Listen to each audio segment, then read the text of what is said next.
ಅವ್ವ ಏನ್ ಪಲ್ಯ ಮಾಡ್ಲ್ರಿ? ಕಡ್ಲಿ ಪಲ್ಯ ಉಣಂಗಾಗ್ಯದ್ರಿ ಅದೇ? ನಂಗ ಅದೇ ಉಣ್ಬೇಕು ಅನ್ಸ್ಕತ್ತಾವ. ಆಯ್ತು ತೋರ್ ಮಾಡ್ತೀನಿ. ಪ್ರೀತಿಯಂದರೇನು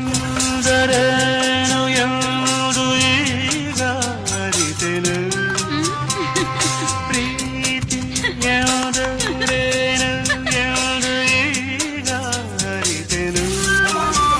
ಕವಿನುಡಿಯಲಿ ತನು ಅರಳಿತು, ಕವಿಗನಸಲಿ ಮನ ಕುಣಿಯಿತು.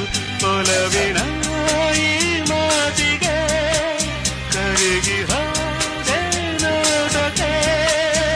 ಕರುವೆ ನಿನಗೆ ಬಾ ಪ್ರೀತಿ